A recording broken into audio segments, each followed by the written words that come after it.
Itu jamaahnya balita kecil. Habis itu tengah hilang, terus baru yang lansia. Itu semua kecil.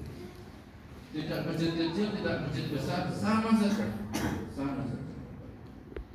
Saya pernah ceramah di Balikpapan, di Aceh, sama Pak. Sama. Orangnya juga sama, kualitasnya sama. Yang datang juga balita dan yang sudah susia, yang tengah hilang. Ini PR siapa? Siapa yang bertanggung jawab? Baik. Ketika agama ini sekarang lebih banyak menyeruak di dalam media sosial atau di YouTube, kalau bapak ibu yang minum sakit mengikuti di TikTok, di Instagram, dimanapun itu, kalau saya lihat bapak-bapak sekalian, terjadi yang namanya pendangkalan kita. Kalau tidak saya katakan pendangkalan kata. Semua Bapak Ibu dengan kadar yang luar biasa menyerang kita. Semua amal ibadah yang diperintahkan Allah, dicontohkan oleh Rasulullah, itu semuanya sekarang ini pelan-pelan tetapi sangat jelas berbeda. Ketahipun arahipun datang Allah lillahi kalimatillah, meninggikan kalimat Allah, hanya menunggu ridha Allah. Sekarang belok kanan, belok kiri, dan itu persis yang digambarkan oleh Kanjeng Nabi Sallallahu Alaihi Wasallam dalam surat Al-An'am 153. Wa anna hadza siratal mustaqimah, kata Rasul menerangkan ayat. Fattabi'uhu wa la tattabi'us subula fatafarraqu bikum an sabili dzalikum wasaqum bihi la'anakum. Kata Rasulullah, inilah jalanku yang lurus. Wa anna hadza siratal mustaqim. Rasulullah mengambil tongkat kecil, lalu biyen akhirnya direng ke arah blok ya, betul di pasir. Enggak. Lalu Rasulullah menunjuk, inilah Islam, inilah siratal mustaqim. Nah, Rasulullah gambar di kanan dan kirinya itu garis-garis kecil. Lalu Rasulullah mengatakan, subulah, inilah jalan-jalan engkang berpotensi, jalan yang berpotensi akan menarik kita untuk keluar dari Islam siratal mustaqim. Kita yang sudah lurus, sudah leres, sudah benar, sudah mendekati ridha Allah Subhanahu wa taala, sekarang ini banyak sekali jalan-jalan kecil yang menarik-narik supaya tidak lempeng lagi. Sudah banyak contohnya. Haji nggak usah ke Arab, cukup di Indramayu. Terus biasa rasakan Indramayu Pak, mubeng sempuh wae. Biasa mubeng perumahan. Kampung waktu juga. Yang lebih berbahaya lagi sekarang ada lagi muncul Bapak Ibu. Ada yang sholat sampai ratusan rakaat semalam. Itu katanya untuk investasi supaya seminggu ke depan merasa sholat. Nabung Pak. Dan itu benar-benar ada di sini Pak. Silakan mas-mas dicek di TikTok. Sholat 100 rakaat. Kelihatannya bener Pak, ini dunia ini pun tua lagi banget. Ya kira singker ke masjid mau gimana ya? Yang apa-apa itu masjid. Dulu pas setengah hari di Sleman bagian barat, pas ngaji, aku yang kusuk itu sambil berharap sampai selesai, gue tuh diem selesai. Ternyata enggak. Kalau yang ngaji aku sih di sini.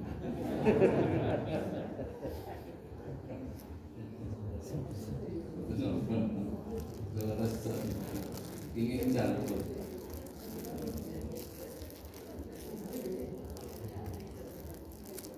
Terjadi gejala fenomena agama pulau panjenengan sedaya ingkang kita tindakaken saya dangu saya melenceng. Mila kajian-kajian untuk majelis keilmuan akan menika monggo dipun jadi saestu ingkang dikembangkan ditingkatkan. Kalau perlu intensitas pun dipun ngerti, tafsir Qur'anipun dipun rawuhaken para ustaz ahli tafsir, kajian sunnah Rasul, hadis-hadis sahih. Sedaya dipun teliti dipun tindakaken. Supados boten ketinggal wah saya bangkok agama harus menanam. Mila kesempatan menika Bapak Ibu kula kepengin sedikit berbagi utawi curhat boten badhe ngajari Bapak Ibu. Siapa yang mengamalkan kalimat bacaan La ilaha illa anta subhanaka inni kuntu minadh dhalimin 70 kali nggih wonten ngajeng griya maka 1 hari hutangnya akan lunas. Itu ada titik tolak. Nah, istri saya dia gitu. Sopo ngerti suwe-suwe amalan ibadah kita itu yang kita pikirkan bukan Allah tapi hutang, rezeki, gaji, duit, transfer, bangun rumah. Apa enggak boleh Ustaz? Boleh, boleh banget. Siapa ngomong orang boleh. Tetapi kalau kita langsung ke sana baca surat Al-Baqarah ayat 241. Wa minan nasi may yaqulu rabbana atina ya Allah. Ini Allah yang bilang. Ada sebagian manusia yang ketika berdoa, ketika beribadah dia hanya memikirkan dunia. Lalu Allah bilang, kalau dia hanya minta dunia, aku berikan. Karena aku kata Allah innallaha ghaniyyun 'anil 'alamin. Aku Maha Kaya. Kalau engkau hanya berdoa, beribadah, salatmu, zikirmu, bacaan Qur'anmu hanya untuk melunasi hutang, tak kasih. Tapi neng akhirat kowe ora oleh bagian. Jelas kan?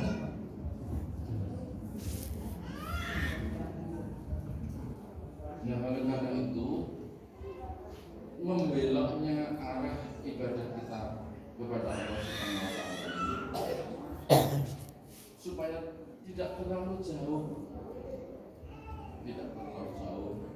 ke subul itu. Kita kembali ke siratal mustaqim yang dikatakan oleh Rasul pada surat Al-Anfal. Kados pundi caranipun Bapak Ibu janipun namun kalih. Dan itu sudah diajarkan oleh Rasulullah SAW dalam doa yang sebaiknya kita amalkan setiap usai sholat. Allahumma a'inni ala dzikrika wa syukrika wa husni ibadatik. Allahumma ya Allah a'inni mugi panjenengan paring pitulungan ketemu ala dzikrika supados kula tansah saged ngimut zikir dhateng panjenengan. Ya Allah, bantu aku ya Allah. Bimbinglah aku ya Allah, supaya aku selalu bisa mengingat. Kita ini ternyata manusia yang memang membutuhkan bimbingan, bantuan, hidayah Allah supaya ingat.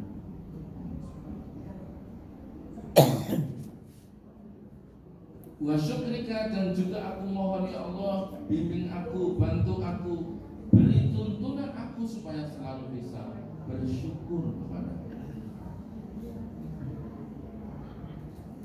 kita. Ini kalau mau jujur Bapak Ibu, biasanya bersyukur itu telat.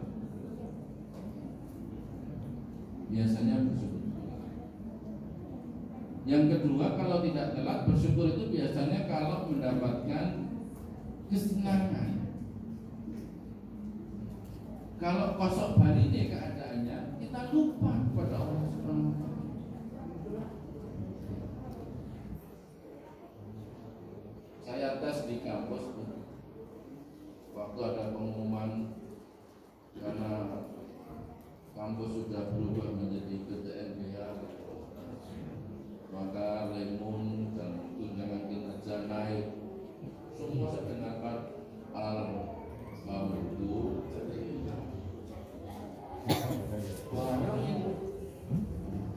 Baru pengumuman. Nah, pengumuman kedua di auditorium yang itu Pak Rektor bilang, kita sekarang ini sedang mengevaluasi remunerasi tambahan gaji, sehingga untuk bulan ini itu terpaksa ditunda. Cep. Orang-orang sih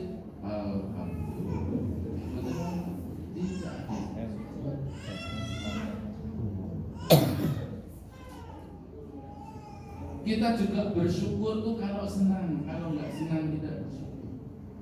Kita mau melakukan sesuatu kalau sudah ada modalnya, kalau tidak melakukan apa-apa.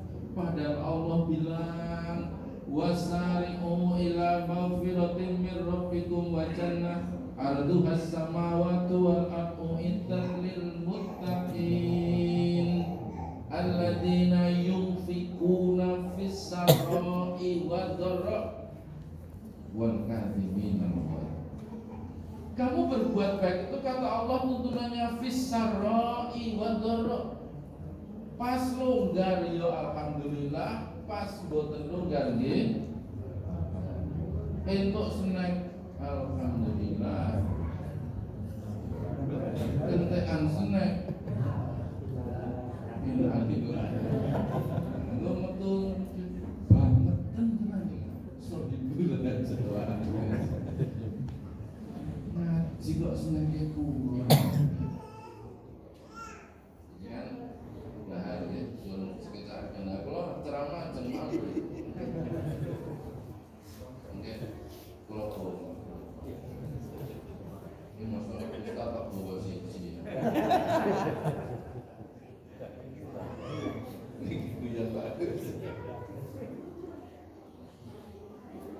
Dan yang sangat penting pada bagian terakhir itu di doa itu ialah wa husni ibadah, dan memperbaiki ibadahku ya Allah, ibadahku tolonglah, bimbinglah supaya hamba itu selalu bisa bersyukur dengan cara memperbaiki. Bapak Ibu mesti nggak pernah memperhatikan. Kita ini kadang-kadang kalah kok dengan binatang itu yang selalu bersyukur. Di depan rumah saya itu ada kolam, walau hujan di lapang. Ini terus wah, kodok-kodok domrok terus. Mereka tuh menunggu hujan, begitu hujan, mereka bersyukur. Coba dengarkan dengan baik. Kodok itu ternyata ngaji Pak.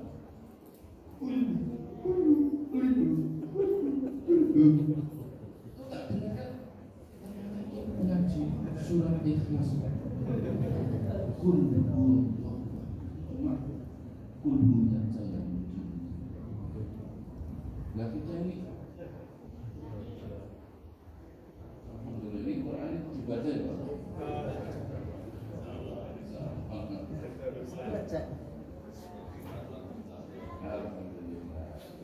saya tanya di rumah ada Quran Bu? Nah, dipegang nggak? Baru tanya dipegang apa enggak? Alhamdulillah. Ternyata malah dilebok lemari kunci gua anjir banget. Orang tahu sih. Nah, kok di rumah sering ada pengajian, ada suara murotal Al-Quran. Bagus-bagus. Kalau dulu kan anak-anak kita Bismillahirrahmanirrahim. Qul huwallahu ahad, Allahu samad, lam yalid wa lam yulad wa lam yakul lahu kufuwan ahad. Kita dengar itu anak-anak ngaji turutan waktu kecil. Anak itu.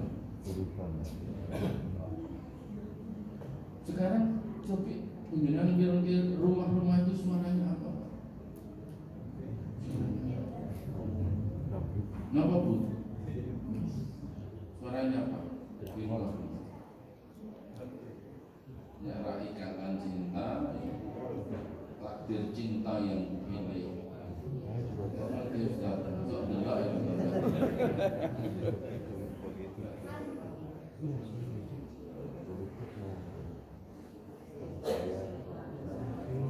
Kalau malam pagi kadang-kadang dengar murotal, alhamdulillah ada suara Al-Quran.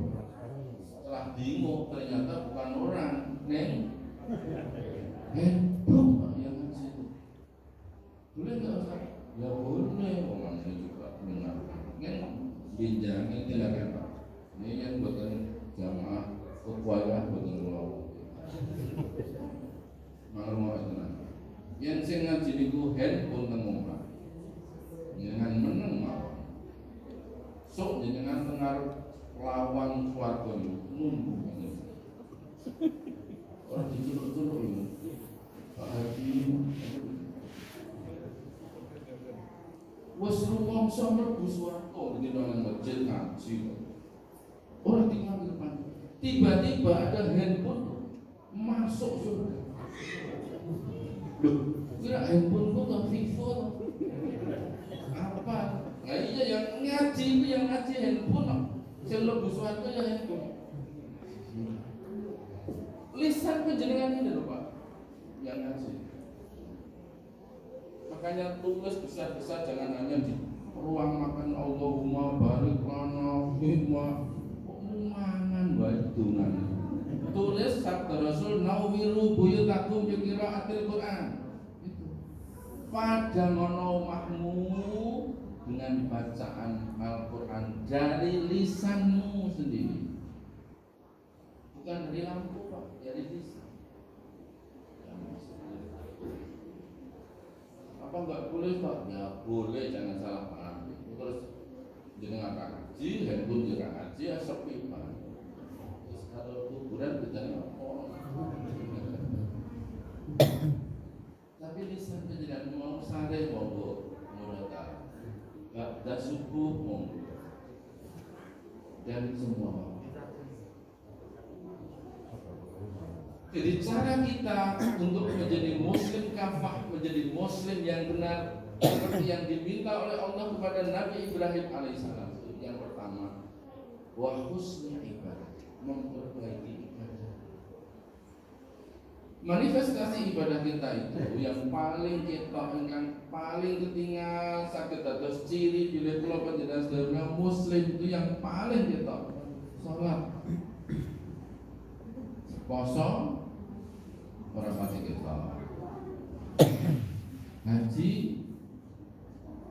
sok ketok seorang menjauh anggap bajine pun putih menjauh ngaji dikira wis haji.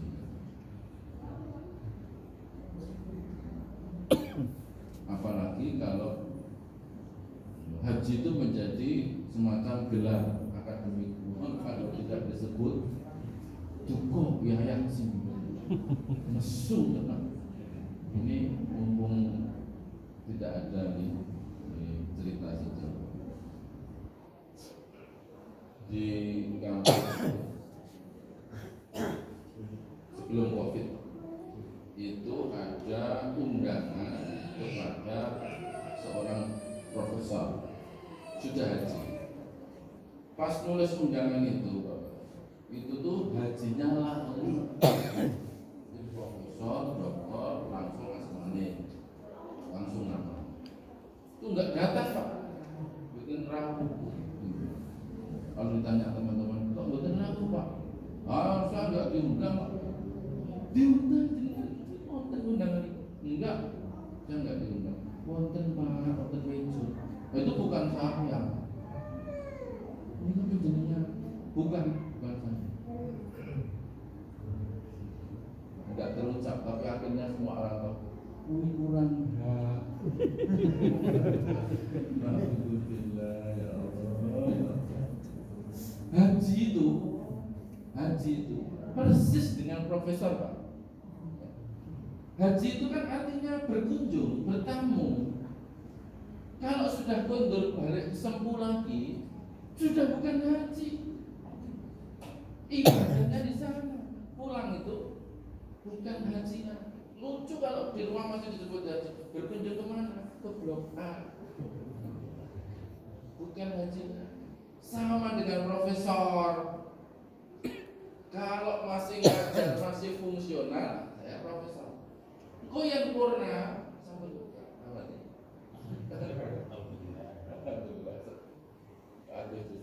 Kalau sudah purna, profesor itu disetit. Bilang, "Ning mesti tak mboten gelem." Wangal mulut profesor iki kok bilang. Walah. Itu Pak yang sesungguhnya terjadi. Jadi sholat kita, ibadah kita itu harus dibenaki terus menerus.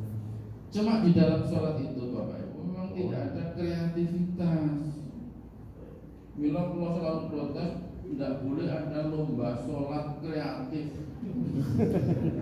Apa ini? Jadi anak-anak itu sholat kreatif. Kalau gambar kreatif itu ada. Kalau sholat dibutuhin wonten. Ada yang takbir itu sama Allah. Mentul-mentul.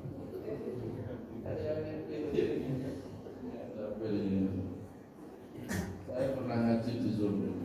Semua ambil Allah. Wah, jamaahnya ikut-ikutan. Oh. Saya cari, ini ada dalilnya enggak tahu mentul-mentul itu. Bukan wonten. Memperbaiki sholat kita. Sholat itu hanya satu yang harus diperbaiki. Kalau gerakannya insya Allah mesti betul. Tapi menurut sunnah Rasul, sejajar kuping, sejajar pundak atau tidak. Sudah baca. Jangan nambah aneh-aneh. Kemarin di komunitas Muslim apa gitu, itu katanya kalau mau mendapatkan hikmah sholat, waktu takbir itu harus bareng dengan tarikan nafas.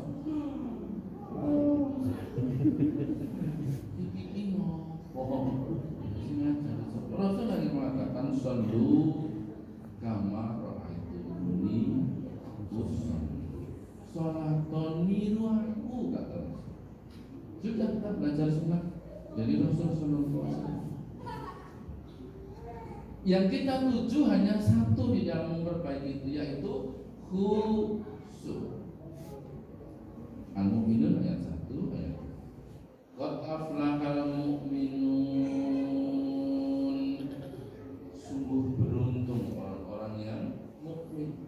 Siapa mereka? Jadi saya katakan Bapak Ibu, bilih mukmin menika nembe fondasipun. Mukmin keimanan itu hanya dasar.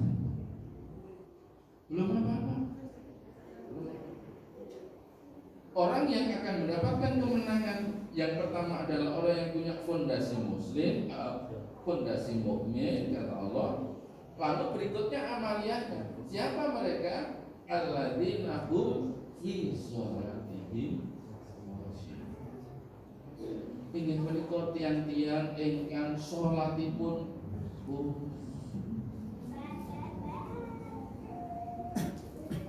dan saya yakin Bapak Ibu, sholat khusyuk itu tidak bisa apalagi ada workshop sholat khusyuk. Khusyuk workshop. Betul iso. Pengalaman dulu. Puluhan tahun cinta Bapak Ibu ingin sampun sakit sholat khusyuk. Sholat khusyuk itu sholat sing boten mikir napa-napa kecuali mikir sholat itu. Allah. Senangnya mau apa ya? Kuelan itu.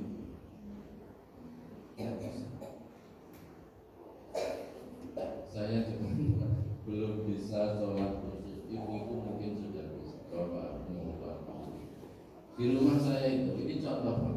Nanti untuk perbandingan. Pun setengah 11 ya. Kali Sleman ngatek orang jam. Ini untuk perbandingan saya Pak. Di rumah saya itu ada ruang musola. Saya buat untuk sholat supaya tidak hanya di masjid.